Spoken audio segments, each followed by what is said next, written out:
1.2, Pledge of Allegiance will be led by student representatives Jordan Middleton and Amy Slayton. You can just Pledge allegiance to the flag of the United States of America and to the republic for which it stands, one nation, under God, indivisible, with liberty and justice for all. Thank you.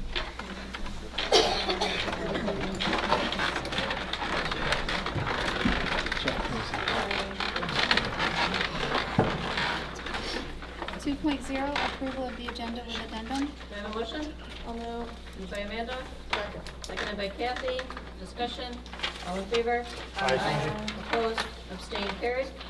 3.0, minutes of previous meeting. Do we have a motion? Moved. Moved by Bill. Second. Seconded by Amanda. Discussion. All in favor? Aye. Opposed? Abstained? Carried. 4.0, verbal communications, residents wishing to be heard. Any resident of the Auburn Enlarged City School District is welcome to address the Board of Education on items pertaining to the education and/or operation of the school district. There will be time provided on the agenda at this point. Any resident wishing to address the Board of Education is requested to come forward to the lectern on being recognized and to give his or her name and address. Questions related to the employees of the district will not be permitted. Such questions should be referred to the superintendent at another time. Residents have been asked to sign in at the lectern and limit their presentation to 3 minutes or less. Do we have any residents this evening wishing to be heard? Thank you. 5.0, superintendent's reports. 5.1, update from student representatives Jordan Middleton and Amy Slayton. Good evening. Good evening. I have nothing to report other than this Friday is the last day of the first the last day of the first semester, so we will be on our 4th marking period starting Monday. So we're halfway through. Almost there. Well, adding on to what she just said, most students are finished up their mid-year testing today. Some have a few tests tomorrow. And then there's also the winter ball this Saturday, I think. This is the first year they're letting our whole entire school go instead of just the seniors. So that should be something to look forward to as well. Where's that at? It's in the gym. Oh, nice. Good. Interesting. Okay. Thank you very much. You're welcome. I just have a question. Yep. I know, this isn't anything about you guys, but I know we talked about mid-year switching, the representation from the high school. Are we still doing that, or are we gonna keep them on for the whole year? I know we talked about in the beginning, doing half a year and then switching. I was just wondering what we decided on. I don't actually remember us coming to a conclusion. Oh, we never on came to a that conclusion? In terms of what we were going to do moving forward, but we certainly can add it for topics for discussion. Yeah. If I mean, if they want to stay on full year, I'm okay. Yes. I thought that's what we decided on. Okay. Thank you. 5.2, update on capital project, Mr. Delora, CNS Fitness. Good evening.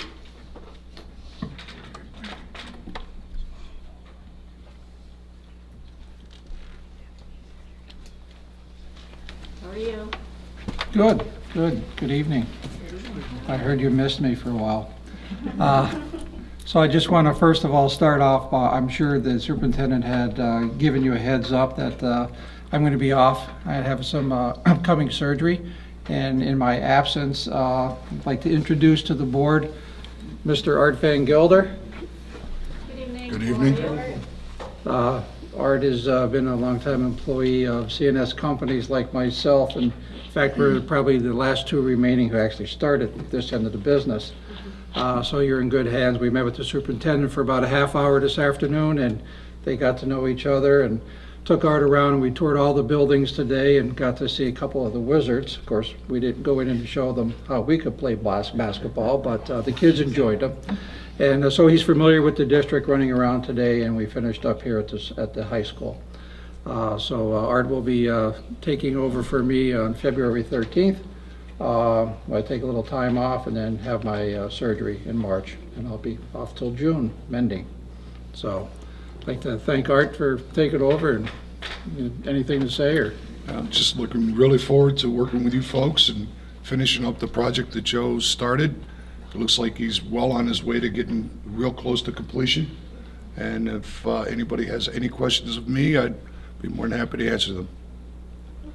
I did have a very pleasant conversation with you earlier today. Thank you.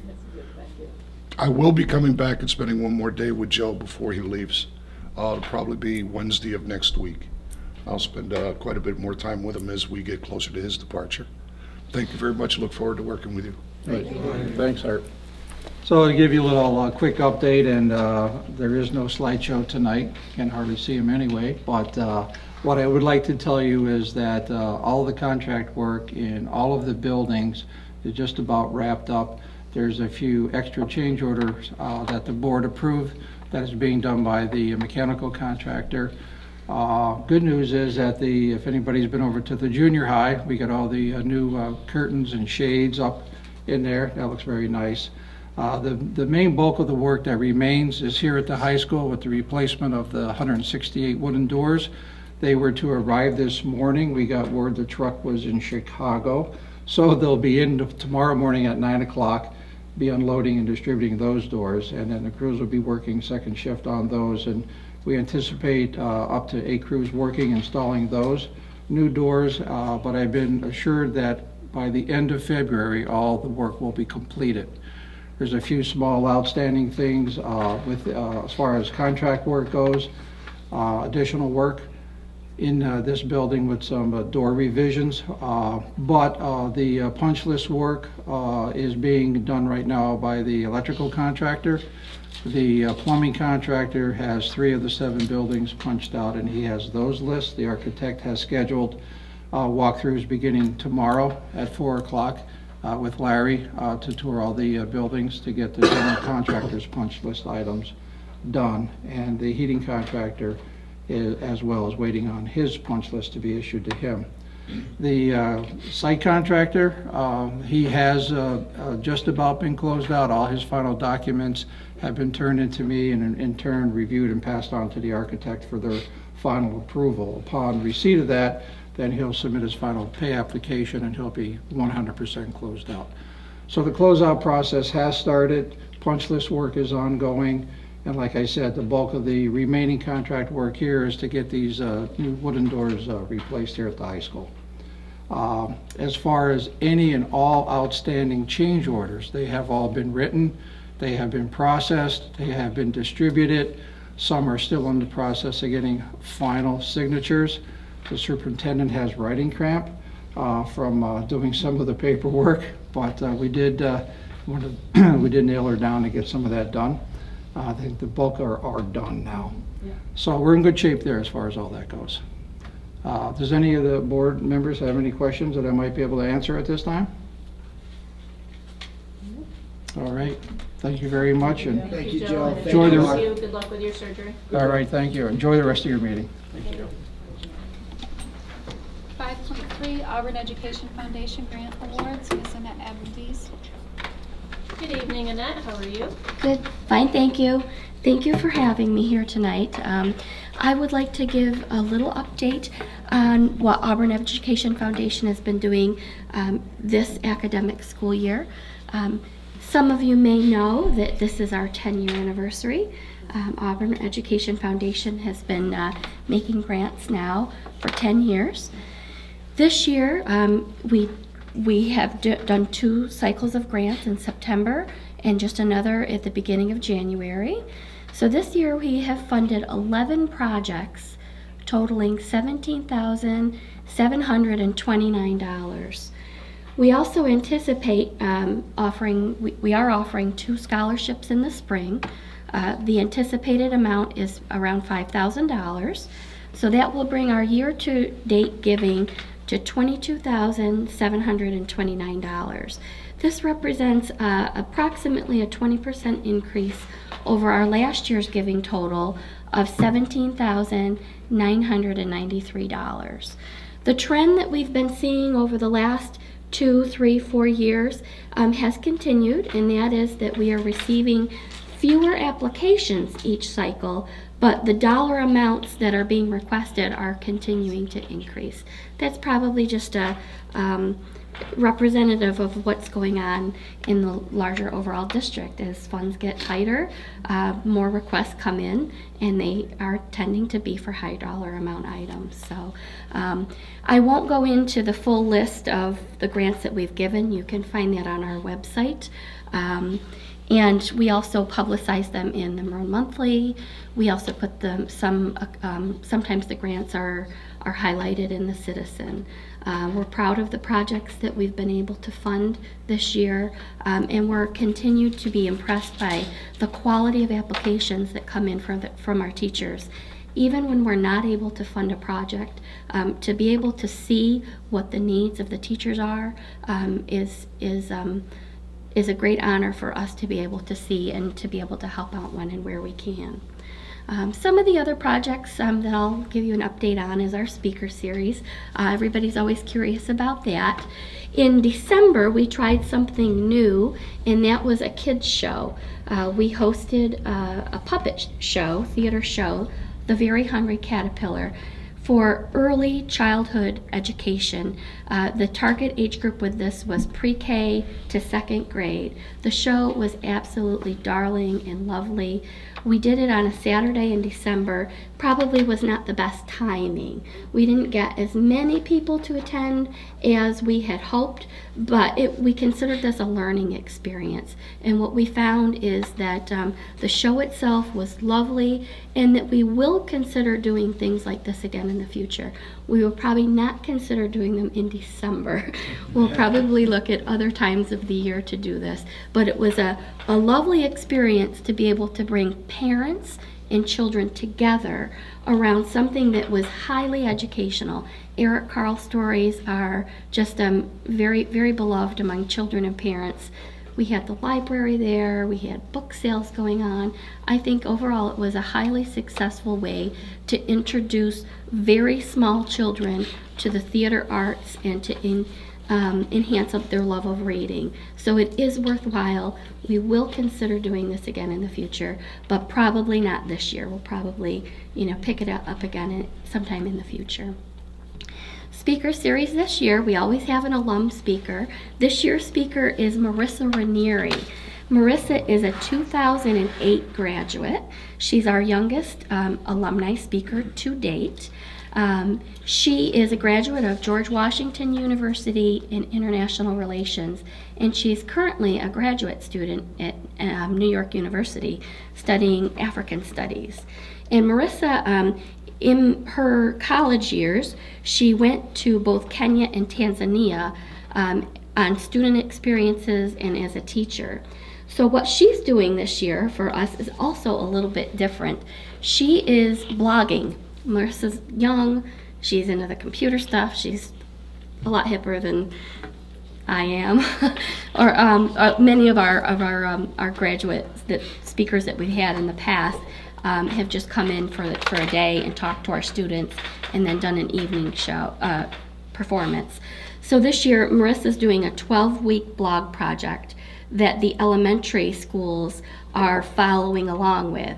And in fact, you all and everybody at home can follow along with the blog as well. If you Google Auburn Visits Tanzania, you'll easily find her page. So her 12-week blogs will come out every Sunday. Students will be able to follow along. They can ask questions, and she can give updates. It's highly interactive. She posts a lot of pictures. And then the really neat thing is that Marissa's going to come and do school visits in March. So she'll visit each one of our elementary schools. So the students that have been following her blog, which is essentially highlights high school or how the education system in Tanzania and how it's different. So she's got some really cool topics on there. I encourage everybody to take a look at that. And then again, she'll be here doing visits in March. I'm sure we'll update you on the schedule when she actually comes to do the school visits. If anyone would like to come and observe, we would love to have you there as well. So our national speaker this year, I purposely scheduled to come to the January meeting so that by now for sure we'd have an announcement to make, but guess what? We don't. So I'm going to have to wait hold on 1 or 2 more weeks before we can make an announcement of who our next speaker will be. But this is our 10-year anniversary, so we may even have 2 things to announce to you. So that's my teaser for you, and I guess I'll have to come back when we're ready to officially make that announcement. The only other thing that I'd like to talk about tonight is the Alumni Hall of Distinction. 2014 will be the 3rd year. If you haven't noticed already, we actually hung the Hall of Distinction, and if the camera probably can't see, but in the library. This wall over the Christmas break was painted. The plaques are hung, and I think it looks great. I think over the next few months or few years, you'll see that corner of the library grow, and we really hope to make that the alumni corner, where we not only put up plaques of alums that have been inducted into the Hall of Distinction, but also put news articles about where our alums are in the world and what they're doing, and really make that a corner where current students can see what comes after high school, what they're working on now, and where it may or could someday lead to. So that's coming. The Hall of Distinction event has been scheduled for Thursday, June 5th. It will be held 7 p.m. at the Emerson Park Pavilion. And we're getting close to finalizing the list of inductees this year. Not all have, been able to confirm whether they're attending yet or not, but we will probably make the announcement of the inductees sometime in early March. So look for that coming from us as well. That's really all I had to report on tonight, unless anyone had questions about our foundation activities, anything that might be going on. That sounds wonderful. Thank you all so much. I look forward to coming back soon. Thank you. 5.4 Common Core Learning Standards for Mathematics, Ms. Leela George. Good evening. Bringing back up the slide from last week where I just talked about, or 2 weeks ago, sorry, where I talked about the ELA shifts.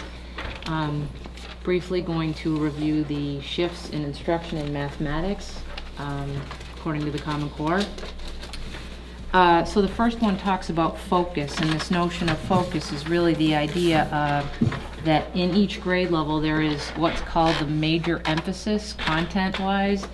This is the shift from what we used to know in mathematics standards as being an inch deep and a mile wide, to this notion of focus, which are much fewer indicators that children are working on. I'm just going to give you an example. I know you looked at the 2nd grade measurement test from the My Math program in the update, and I'm just going to read you the two indicators for measurement in 2nd grade that are part of the major emphasis of the grade. And they are measure and estimate length in standard units, so lots of items that ask children to do that, and then relate addition and subtraction to length. Right? So those are the 2 focus areas for measurement in 2nd grade, as opposed to maybe in prior years with prior standards where there may have been a dozen or more indicators that children would have to do. The next shift is called coherence, and that's basically this notion, not necessarily spiral, but the notion that the skills we teach in K build on those we need kids to know in 1 and in 2 and in 3, etc. So when we have this major emphasis of the grade, for example, in 1st grade, the areas of major emphasis are operations in algebraic thinking, they are numbers and operations in base 10, and measurement and data. In grade 2, they are those same 3 general areas with different indicators that are, a little bit more advanced for that grade level. The other thing about coherence that I want you to know is the state has provided us what's called a curriculum map. It's called a story of units. It basically tells you in what grade level what units should appear and in what order. The next 3 all have to do with this notion of rigor that we're constantly hearing about with the Common Core. Deep understanding, and that's basically the notion that we're getting at the conceptual understanding behind the mathematics and not just that algorithm and rote memorization piece, but both have to be there. The second part is about application. So how do we use mathematics? How do we use mathematics in reasoning and solving problems and making arguments? The application of the learning to something that's real life focused and real life oriented, like the measurement, for example. The last shift is called dual intensity, which basically means that our mathematics instruction should include a balance of procedural, or that fluency, getting quick and really fluent at the math, making it come easy to us, which entails knowing the facts, but also understanding how we got to those facts. And a lot of the things, just quickly under procedural or deeper understanding, that we talk about as a real important base for kids in elementary school, is that notion of making groups of 10, everything around groups of 10, and how do we get to 10, and making that really help with the fluency. And then also that notion of place value, and really thinking about the digits and in what place they're in, helping us to understand numbers that way. So those are two of the major concepts that we're trying to get kids to understand, so that the math makes more sense than the way you and I learned it, which was memorizing the algorithm and knowing we could come to the right answer, but not necessarily always understanding those numbers. Any questions? I have a related question. The governor said that he was looking into things to alleviate the pressure for educators, parents, and students with regard to the rollout of the Common Core. Do you have a sense of what steps are coming from the state to alleviate some of the pressures that our community and educators have been feeling? Do you? I mean, anybody who wants to chime in as to what he meant by that. I would say that there are some recommendations that are coming out of the State Education Department that have been endorsed by the regents in terms of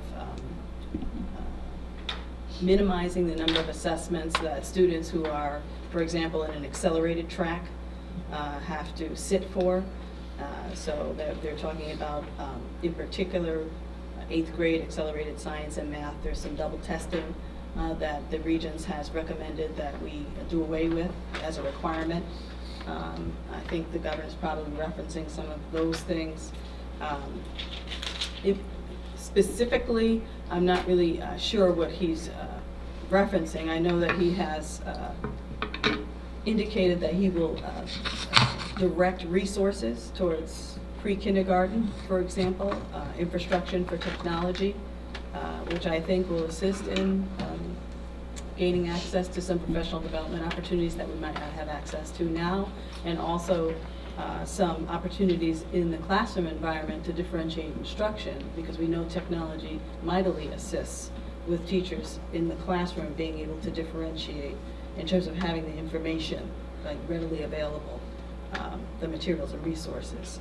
So I don't really know specifically if he has in mind what those targeted resources are going to impact in the classroom, because I don't really see him as an educational expert, or perhaps the folks who are advising him to direct resources to those particular areas, early childhood education, infrastructure for technology, are advising him that those will be important again to move the work forward relative to the reform agenda. I'm not sure though. I might add the other thing that we've sort of experienced a little bit of thus far is that relief of the requirement for AIS based on a new and more rigorous test. I mean, I think we would probably predict that we would see a different kind of requirement in that area in the future. I mean, he has put together a commission, I think, he's calling it, to review the implementation of the Common Core. I think he expects to learn something from that and perhaps make some recommendations once that group of professionals has met, to talk about how perhaps we might be able to do this better as a state. Thank you. There was an article in the Onboard about the 8th grade math and the students being, not taking the 8th grade math assessment if they were in algebra. and how that was going to affect scores for that particular grade, because their top students then would not be taking the 8th grade assessment. And how would that also affect APPR scores for those teachers when those students weren't taking that assessment? Had you heard anything more on that? It was a very interesting article. I don't know if you saw it in the onboard or not, but. Yeah, I did, and I think that it's just, in my opinion, it's a better thing for kids. So it's just one of the things when we report on this data, we need to remind ourselves that certain population of kids are not in that cohort when we look at that data. For us in APPR, I think, Tim can help me with that, I think we'll be able to still be able to identify their growth from last year to this year. I think so. So the kids would still count for those teachers. Yeah, 'cause I knew that that individual that wrote the article had made some suggestions to the state. You know, if they scored a certain level on the algebra, to have it a 3 or a 4 or, 1 or a 2, to have that put into, the overall scores. Didn't know if the state was going to do anything on that or not, I but think we can do it ourselves. just do it yourselves. One of the things that we don't have that other districts have in our APPR is another local assessment for 8th grade or grades 4 through 8 in ELA and math, where they already take a state test. We don't have that. We have a local composite for the whole, every teacher in the district gets that local composite number. So for our local measure, we don't have additional tests at every grade level. And that would be a factor in that if we had our APPR built that way, but we don't. Okay, I see. All right, thank you.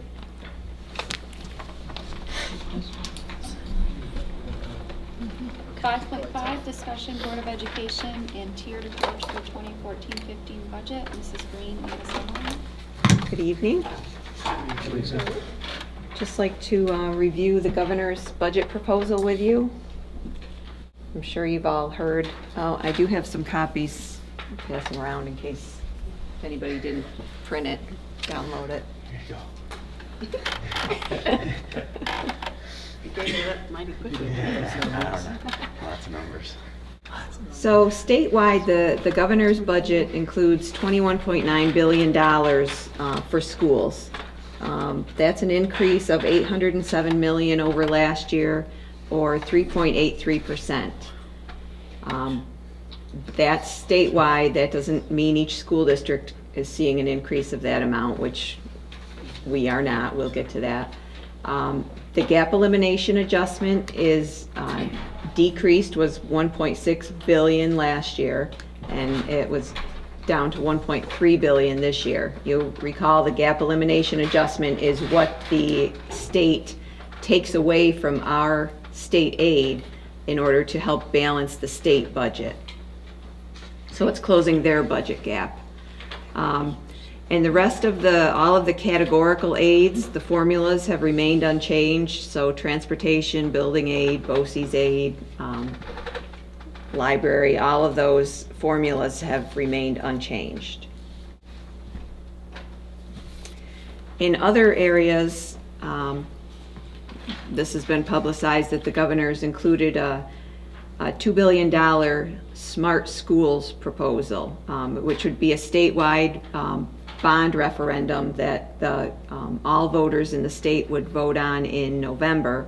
And if that's approved, then schools would be allocated a portion of this $2 billion to enhance technology in the schools. So it can be used for expansion of our wireless connectivity and hardware, technology hardware, or even facility expansion for pre-K programming. So those are the different areas, and right now we were given a number on our state aid run. It's about $3.5 million, but that's strictly based on the percentage of our state aid to the total state aid. So it's, if we're 1%, then we're getting 1% of this $2 billion. Whatever our percentage is of state aid, that's how they've allocated this technology aid. Whether that's really how it would be allocated, I guess that's up for discussion, but for right now, that's the number we've been given. There's also $100 million included to expand universal pre-K. The governor has said that he plans to add another $100 million additional to that next year. And so the neediest students, the districts with the neediest students would be first to receive that funding. So again, we don't know how that would work. He's also included money for after-school programming, and the Teacher Excellence Fund is continuing. Teachers, highly effective teachers can apply and receive up to a $20,000 annual stipend. And then there is $5 million included to continue the P-TECH program, the Pathways in Technology and Early College High School.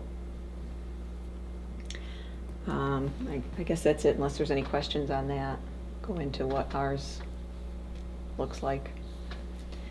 So for Auburn, and all across the state, foundation aid was not changed. So everyone is receiving the same amount for their basic foundation aid. Building aid, this is based on our debt payments, our capital projects that we have ongoing. So this is just a factor of that formula. Transportation aid is down a couple of $100,000, and I'm still investigating that. I know our transportation expenses were down, so that's part of it. And also our transportation aid ratio did go down just a couple of percentage points. So the combination of that is showing up in that decrease there. BOCES aid is up a little as just a reflection of our increased BOCES costs. The high cost aid, this is for our reimbursement of our special ed costs, and that is down, and we were expecting that because we have seen a decrease in some of our special ed costs, the students that are aging out. The textbook, library, software, and computer aid, those are a flat dollar amount based on your enrollment, and so because we have seen slight increases in our enrollment, that number is going up a little bit. And then the UPK aid is frozen, the pre-kindergarten aid is frozen, even though there's $100 million additional that will be targeted to specific schools. Each district's UPK allocation was frozen at last year's level. And then here you can see the gap elimination adjustment. Last year, well, the 13-14 year, they took away $3.5 million from our state aid allocation, and this year they're giving us $400,000 of that back, so they're still taking away $3.1 million. So bottom line for us, it's a $282,000 increase. That includes the increase in building aid. It's 0.79%. So, 3% less than the average of 3.8% across the state. We're very disappointed to see these initial numbers from the governor. I realize that these are preliminary, these are the governor's numbers, and the legislature will make changes and presumably we'll see an increase, but it's very disheartening to see our starting point. It's at least $1 million below what we had anticipated, and possibly significantly more. So we're very frustrated with that. We are trying to determine whether these state aid runs still include us as a high needs district. As everyone knows, we fought very hard for that designation last year, and believed that we had achieved that as we received an additional over $2 million in aid. But we just aren't sure, looking at these aid numbers, if that designation has carried over or not. And we have spoken to 2 different legislators, and we have a call into SED trying to get an answer on that, but as of right now, we don't know. How much, you mentioned that one of those aid categories is over a 2-year period. He did say a lot of the increases were over multiple year periods. But that'll only be if he gets elected. So Right. half of what he's talking about are campaign promises, and the other are actual Yes. reality for us. Several of his aid packages or grant programs were scheduled to be rolled out over a series of years, so. So if we ended up with a new governor, those are all just pie in the sky campaign promises. Or even if we don't, it's still dependent on the legislature passing the Right. budget the next year. There's no guarantee. So, yeah. I just want to be 100% clear about what's real and what isn't, because the governor's proposal tends to be, it's not what we'll end up with, and people are saying calm down, but what things do we need to be upset about? You know? And those are really good statements, critical statements to make, Dee, and thank you for saying that. The timing of some of the things that he's proposing is problematic, right? One of the things he talks about is this technology infrastructure monies that, again, may or may not be based on the formula that they've described, but they will be realized in November, right? So that means that local school districts have to decide whether or not to continue to dedicate resources to building out the technology infrastructure that some may desperately need to include in the budget before May, right? And then to have to wait for November, if the governor does come through, when you allocate those resources, they're very difficult to shift around in a school budget. And so, you're left in a quandary of trying to figure out whether or not you should or you shouldn't.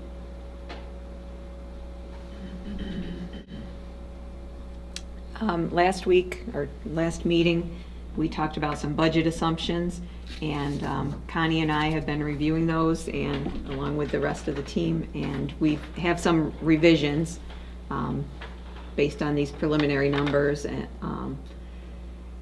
Last time we estimated between a 1.5% and a 2% property tax increase. The number has come out for the CPI, the Consumer Price Index, and I've gone through at least preliminarily, our calculations. You know how there are exclusions to that number, and it looks like our increase is about a 1.45% property tax increase is the maximum that we could do and still be within the tax levy limit.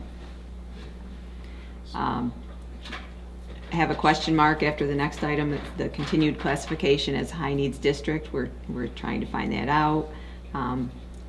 We revised our projections to just include this 0.79% increase in state aid at this point.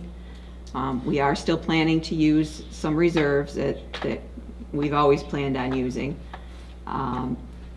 We've revised down our number of additional special ed teachers. We were originally asking or considering adding 7. We're talking about 5 right now, and then 5 aides in coordination with that. And then we have 2 additional general education positions that we feel are needed. And the assumption about the 9% increase in the TRS contribution, that still holds. And the transportation contract that we are still negotiating, but right now it's about a 16.5% increase. We're still waiting to hear back from the vendor on that. And then other increases, other expense items, we're just increasing minimally, just inflationary increases. We had talked about increasing some equipment needs in the buildings and grounds budget, and also some basic classroom supplies that we're reconsidering those increases right now. And we should comment too that the 2 additional general education teachers that need arose became clear to us after meeting with all of our principals and directors in terms of enrollment figures, in particular at the elementary level. So at the next meeting, I'll have the projected numbers for you and what our gap might be and what we're looking at, and hopefully we'll have some more answers from the state about our needs classification. How often do those state aid runs run? We won't get another state aid run, I don't believe. Typically, we don't until the budget gets adopted. So, In March. right, so we're kind of guessing until then. we'll get an idea as the legislature goes through the budget process from talking to our elected officials, but we won't know for sure until the budget gets adopted, what's actually included for us. I think it's important to say that not just Auburn, right, districts across the region, probably across the state, are, I would say, vehemently disappointed in the governor's first run here in terms of the budget. I would remind folks that on February 4th, we have a regional event that's looking at school finance that will be hosted by, again, by Auburn, Central New York School Board Association.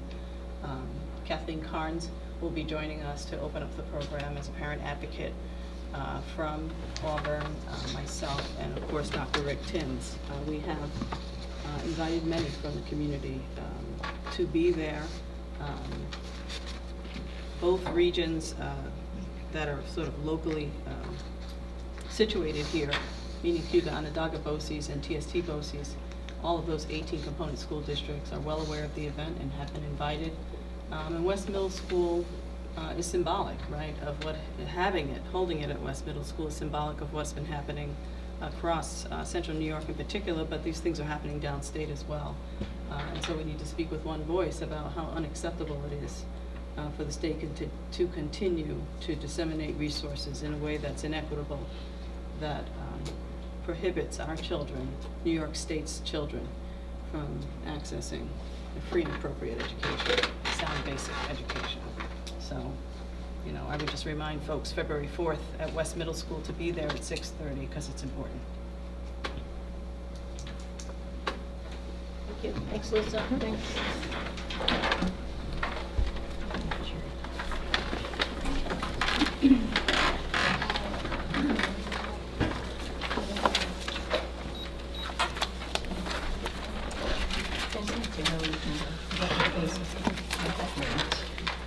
6.0, committee reports, workshops, meetings. 6.1, topics to speak about at future board meetings, Board of Education. Now that we're just about at, mid-year and getting through it, maybe looking at some of the mid-year scores, including some of the regions, and comparing it to, last year's scores or others in the state and region, just to see how we compare.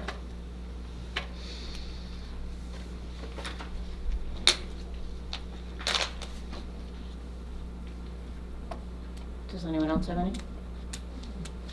One of the topics that had been brought up as well was the possibility of discussing the policy on residence in Auburn for our employees. I don't know if that is something that the board is interested in as having a future topic, looking at that policy. If it is something that we are interested in talking about, I would like to suggest that we hold off on it for a while. We're kind of in the middle of budget season right now. We have a lot of issues going on, a lot of big discussion topics to focus on right now. So if that is something that we do want to discuss, I'm suggesting that maybe we put it off till beginning of June until we get through the budget season. So I guess there's two questions there. Is that a topic we want to look at for a future discussion? And if it is, would the board agree to put it off for, 3 or 4 months till we're through the budget season and look at it maybe over the summer? I think if it was it suggested by another board member, I take it? Yes. I think that if it was suggested by another board member, we should at least have a discussion on it. And have a discussion whether or not we want to go further or pursue anything with it. And, maybe it's something the long-range planning committee could, look at and maybe incorporate into one of their workshops and talk about it more in a different setting than at a board meeting. But I think that if someone suggested it, it's something that we should at least have a larger conversation on than just maybe a few minutes here.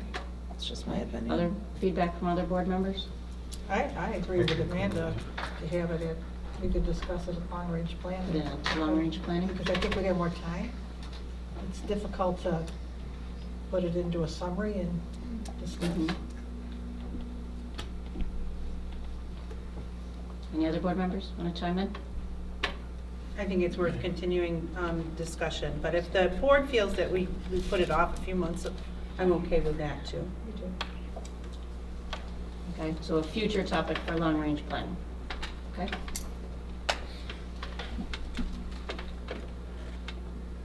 Anyone else for any future topics coming up? Thank you. 6.2, Curriculum and Instruction Subcommittee meeting dates, Ms. Carbajal, Mrs. Rhodes, and Mrs. Souls.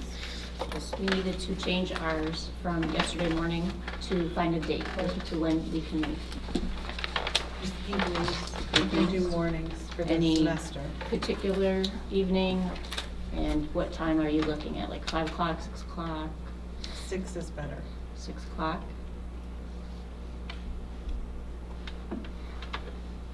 Kathy, what's your schedule? I'm fine on an evening. I just, whatever evening fits better. I mean, I know you drive a longer way than I do. 6 o'clock should work for most nights. Okay.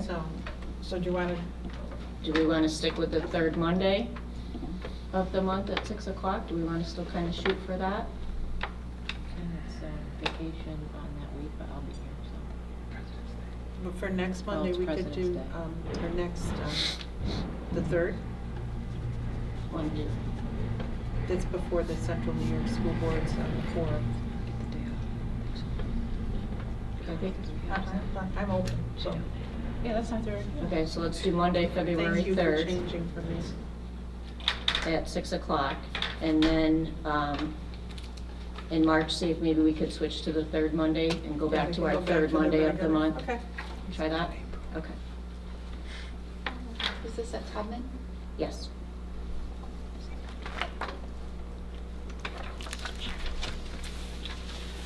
Thank you. Dates to remember, there is a change to the Long Range Planning Committee meeting. It said Thursday, it should be Wednesday, the 29th. And there's also a Facilities Committee meeting at 5 o'clock on Thursday, January 30th at Tubman.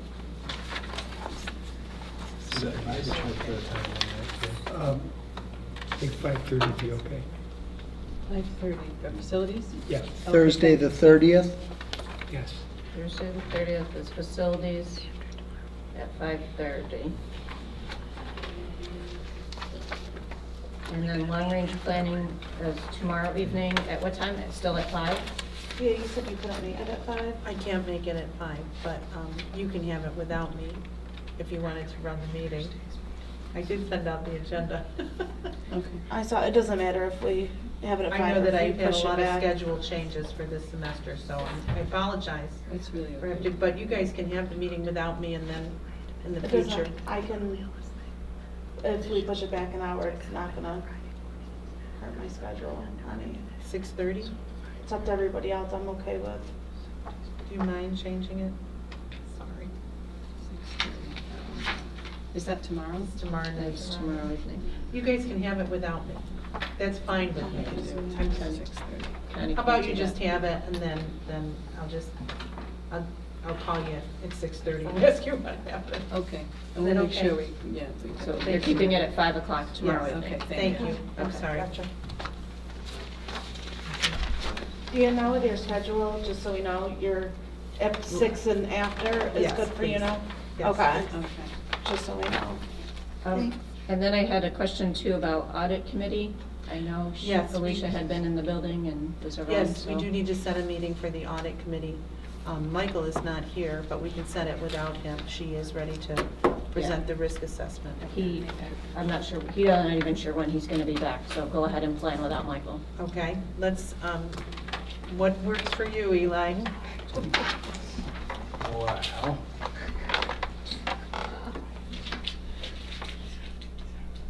You want to do 7 o'clock on February 3rd, next Monday?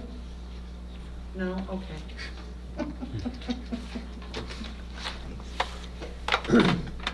Let's do it. Can she make it? I will double check. She said to set the meeting. Audit, right? So you'll let me know? Yes. So does that work for you?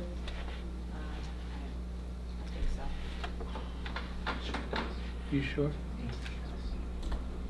And that's at Tubman as well.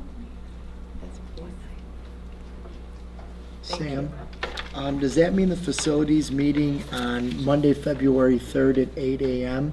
Is that, Well, let me still hold that and. so we've got both still? Yeah, we'll Okay. discuss it. Okay. By the way, I called Mike by accident, not remembering he was out of town. He told me to say hello to everybody, and it was 91 degrees in Fahrenheit. He is there on I work. love it. You said seven?